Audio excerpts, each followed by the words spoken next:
Portanto, vamos iniciar esse bloco com uma síntese entre sintaxe-tensão extensiva, sintaxe-tensão extensiva, que são o quê? Ideias contrárias, ideias opostas, ideias que irão gerar a discursividade no texto.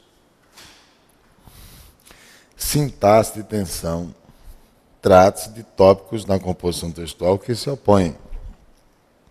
A sintaxe de tensão extensiva apresenta a justaposição de ideias contrárias distanciadas, ou seja, sem tê-las em um mesmo ambiente do texto. Isto garante a autonomia de cada tópico.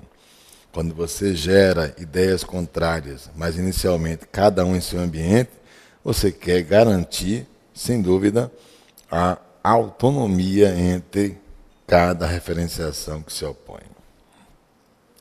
Já a sintaxe de tensão intensiva proporciona a inclusão das duas unidades em um mesmo ambiente, seja em um único período, seja em um mesmo parágrafo.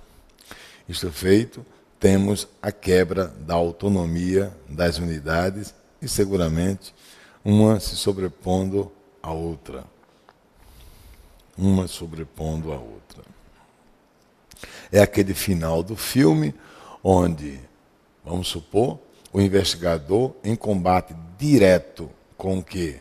Com a quadrilha, que eu mencionei no bloco passado, e você vê esse combate direto, onde pouco a pouco, geralmente, se elimina os delinquentes.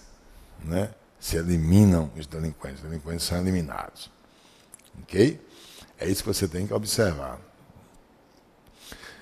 Às vezes a eliminação é de uma vez, às vezes ela é em gradação, né? O investigador vai pouco a pouco vencendo seus oponentes. Aí você tem a sintaxe de tensão intensiva.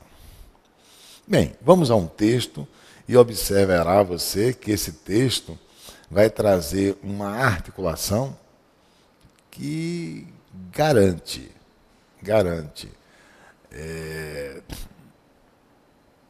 a subjetividade como um ponto de articulação entre uma única referenciação, que é a felicidade. Confira.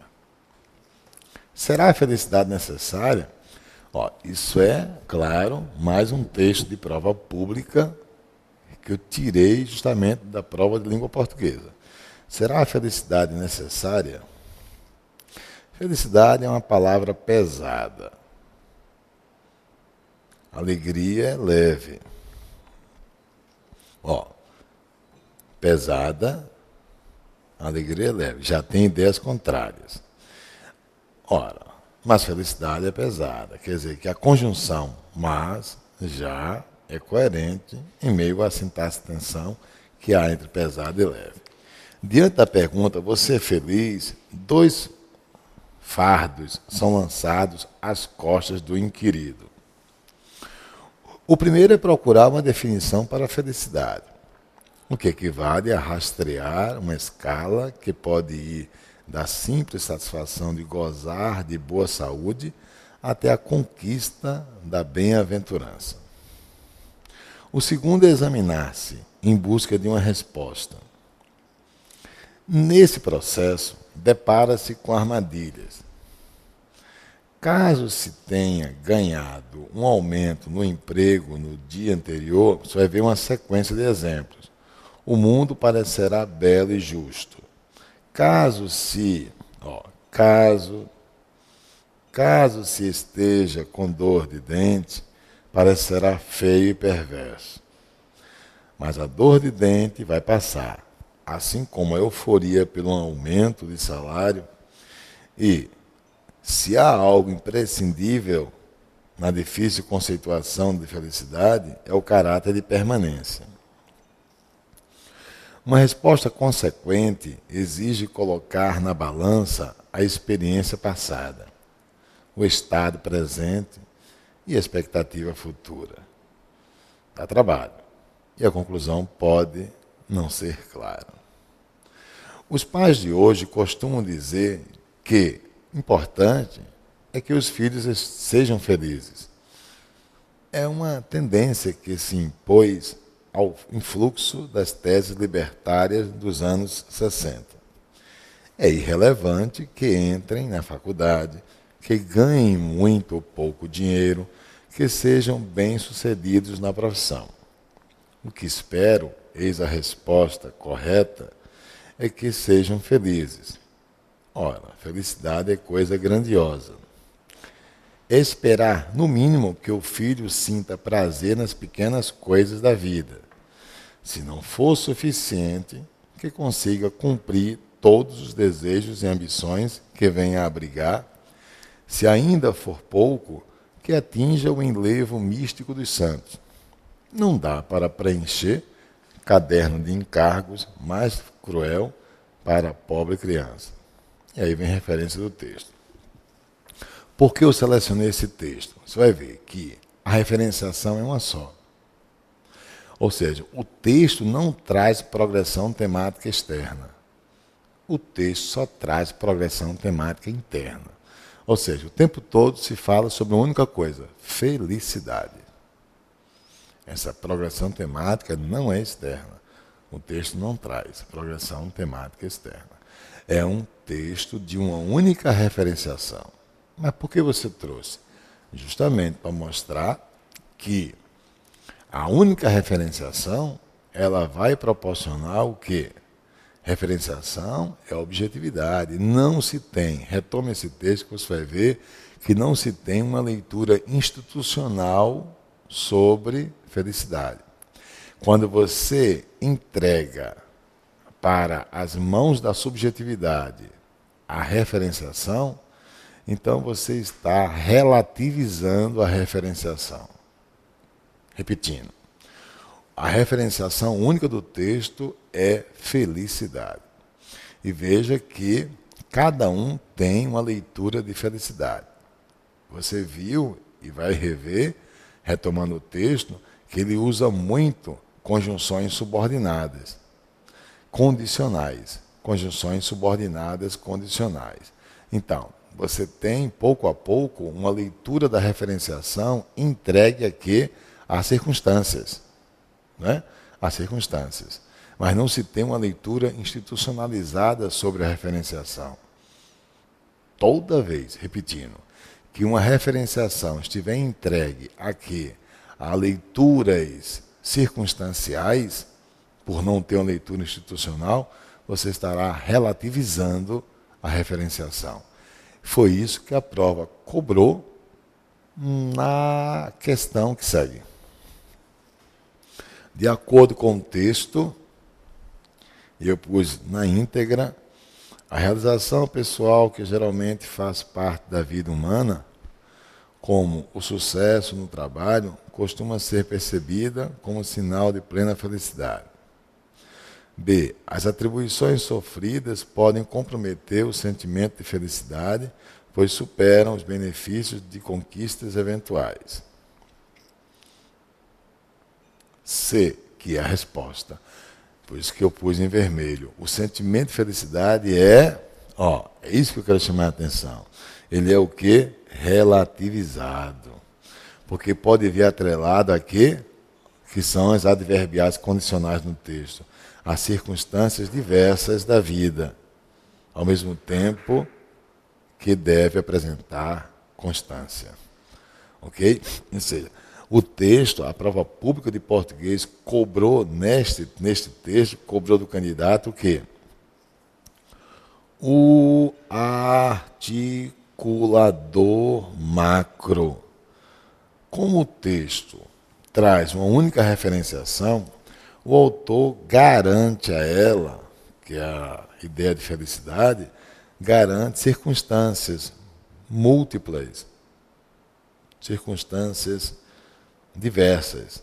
Então, como a referenciação não está sendo lida com objetividade, e sim de acordo com particularidades de pessoas e de circunstâncias, ela é relativizada. Foi isso que ele cobrou na prova. Ou seja, se a prova pública quer do candidato a identificação, diante de um texto, da sua articulação macro, eu pergunto, seu texto tem um articulador macro?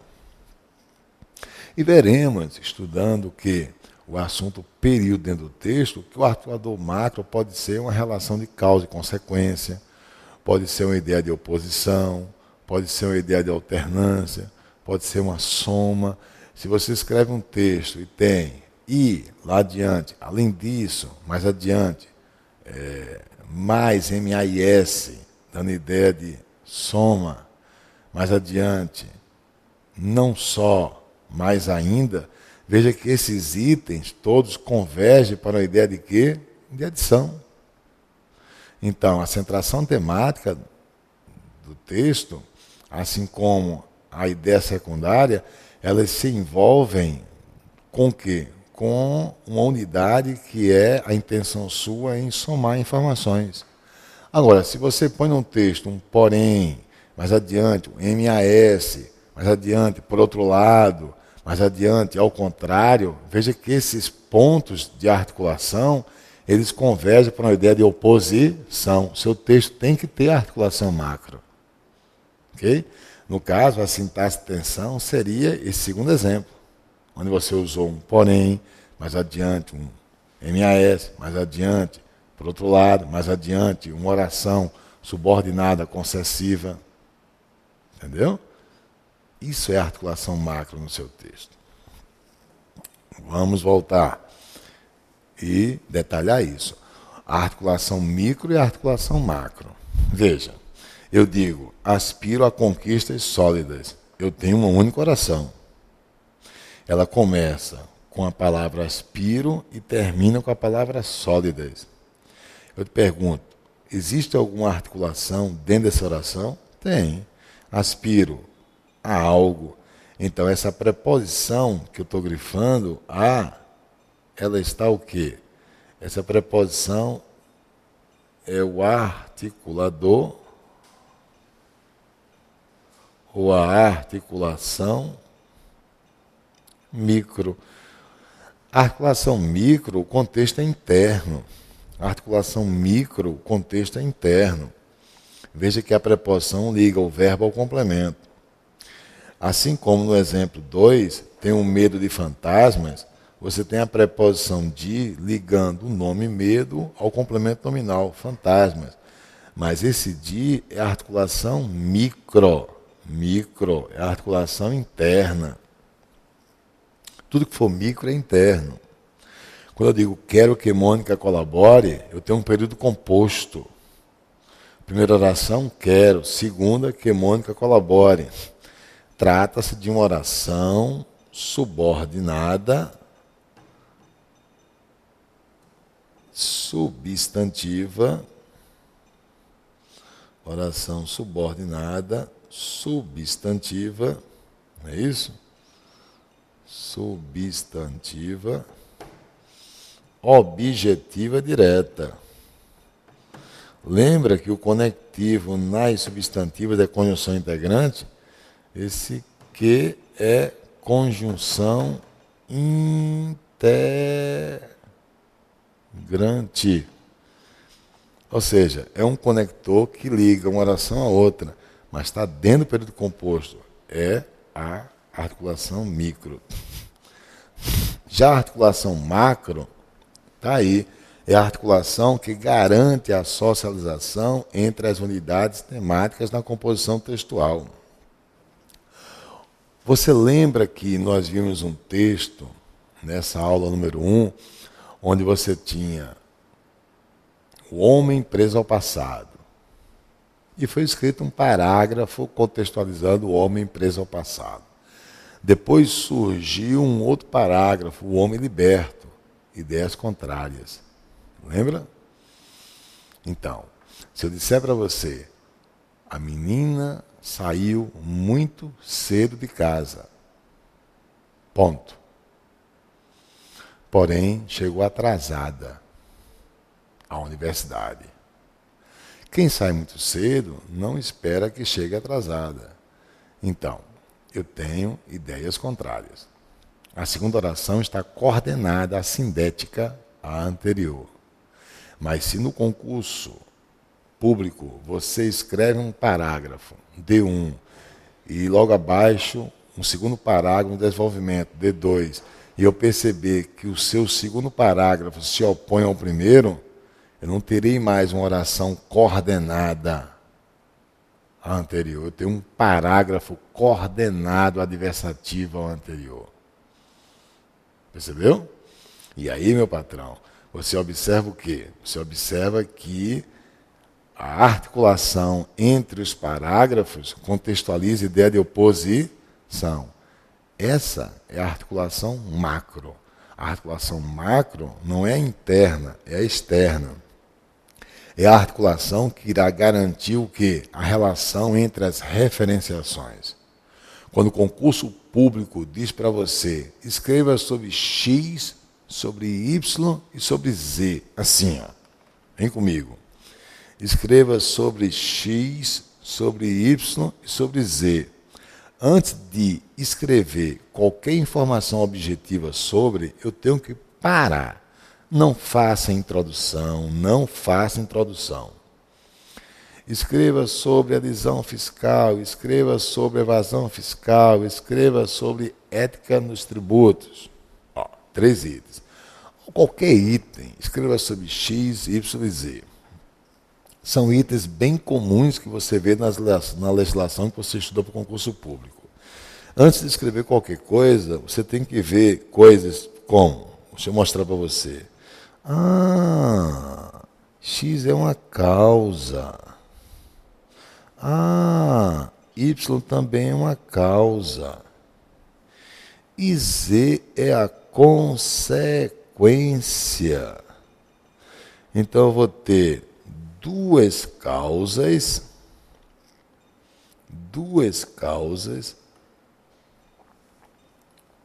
para uma única consequência.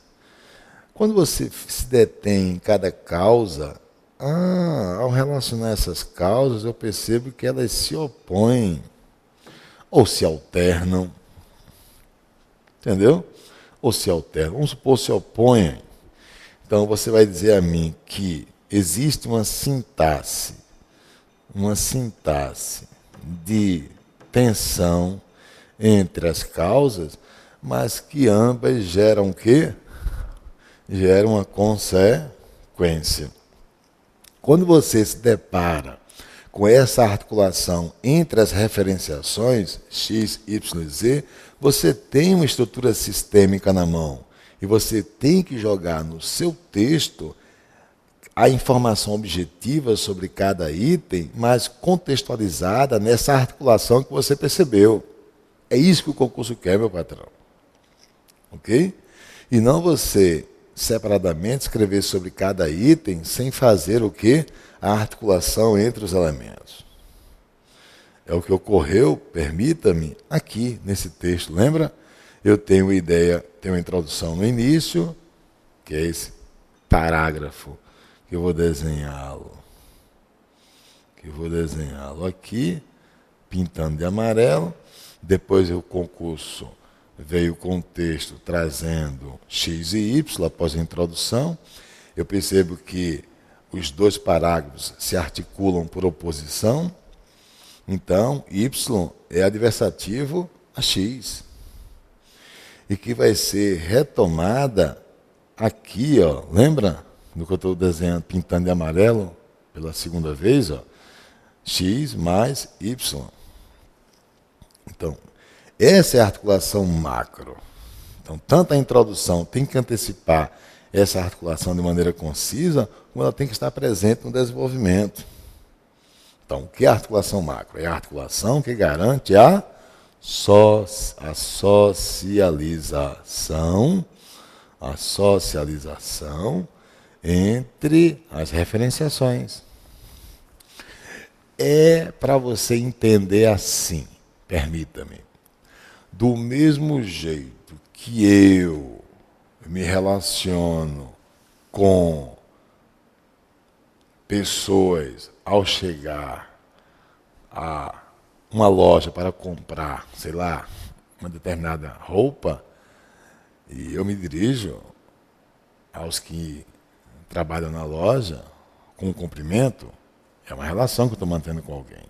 A relação que eu mantenho com meus filhos, A relação que eu mantenho com outros colegas de trabalho, aqui, obviamente, no Complexo Educacional Renato Saraiva, a relação que eu mantenho até mesmo com pessoas estranhas ao transitar livremente por vias públicas, não é isso? Enfim, eu sou um ser social. Mesma coisa é o texto. Quando o concurso público der a você um tema, você não pode ficar isolado e ver cada item sugerido pela comissão ou imposto pela comissão sem uma articulação entre eles. Eles sempre guardam o quê? Uma articulação de alternância, de oposição, de adição, de causa e consequência, de comparação, por superioridade, por inferioridade, por igualdade. Então, essas articulações serão trabalhadas aqui no curso, entre as referenciações. Imagine você abrir o edital do seu concurso, está lá determinada disciplina, a disciplina de peso, vamos supor, quando você observa, existem referenciações da disciplina. Você tem que olhar aquelas referenciações e enxergar ali uma estrutura sistêmica. O concurso quer seu texto ganhando autonomia, ganhando pulsação sistêmica. Ok, meu patrão? Então, essa é a proposta inicial do curso, quando eu trago nessa primeira aula essa leitura, onde nós teremos que trabalhar essa ferramenta também. Veja esse texto. Eu saí demarcando a articulação macro, de vermelho. Como todo homem capaz de previsão e de reflexão, ele pode compreender muito bem que, para atos diferentes, diferentes também serão as consequências que pode esperar. Por outro lado, o que é isso? É um articulador que vai fazer a relação entre as referenciações.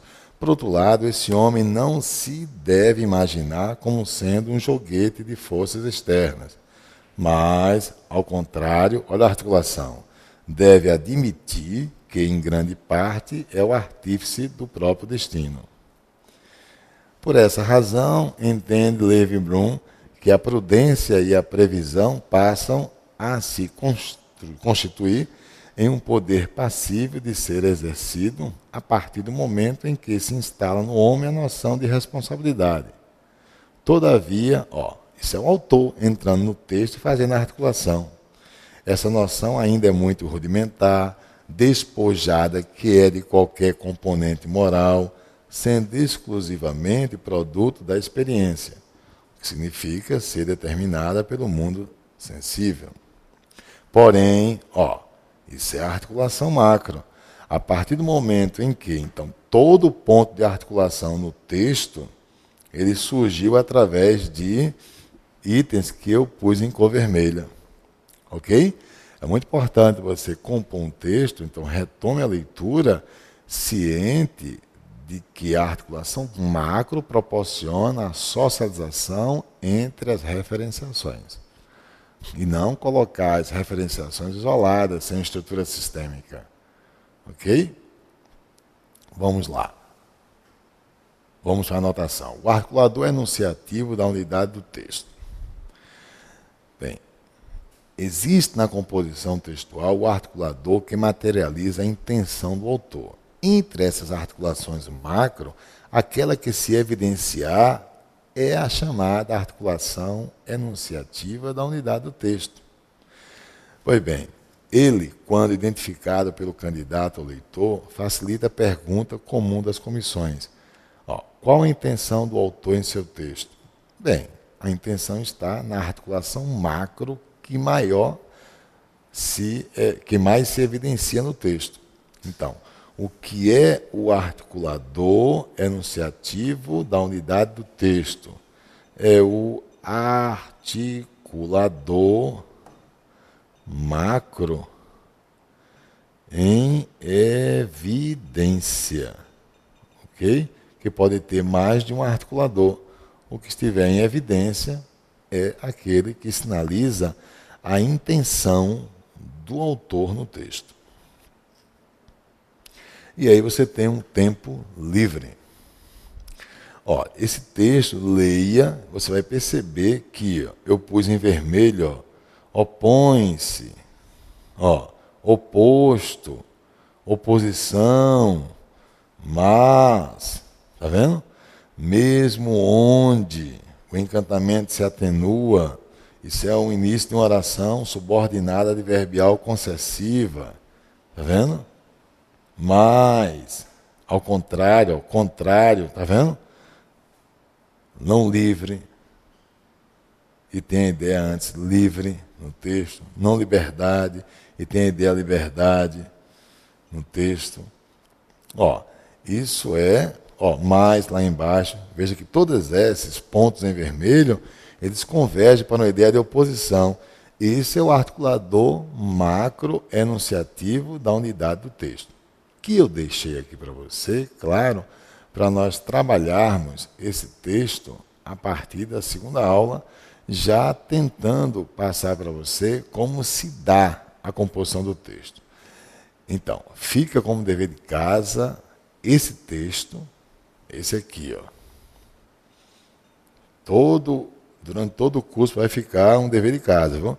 Tempo livre. A partir desse item, você vai ler esse texto e vai identificar nesse texto se esse texto tem progressão temática externa, se esse texto tem centração temática, se esse texto tem articulação macro, além da articulação micro, o uso da objetividade e da subjetividade neste texto, que também é um texto de prova pública, que eu tirei de um concurso público.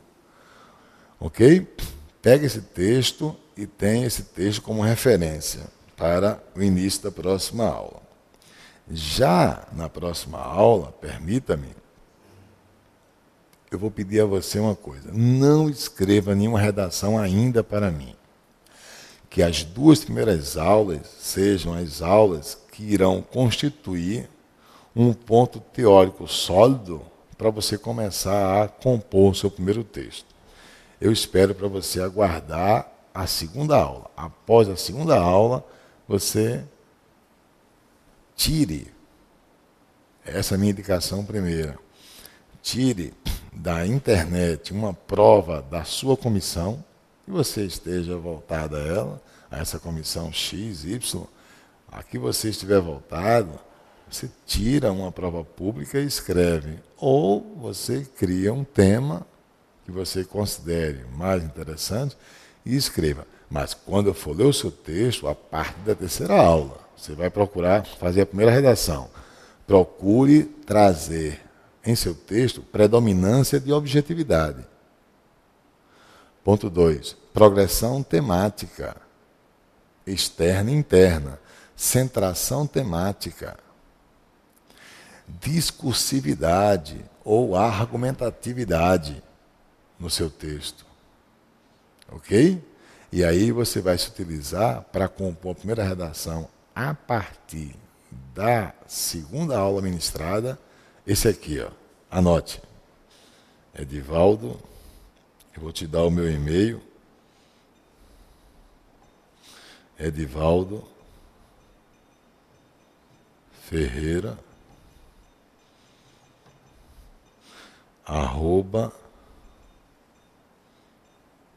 @globo.com. Ok? Edivaldo, tudo letra minúscula, claro. Edivaldo Ferreira @globo.com. E eu sugiro que você só procure escrever a sua primeira redação após assistir a segunda aula. Eu acho que com essas 2 primeiras aulas você vai ter subsídio teórico para compor texto. Que a partir da segunda aula já vou mostrar como é que se escreve, permita-me, como é que se escreve na horizontalidade o texto para que ele vá ganhando o quê? Progressão também horizontal.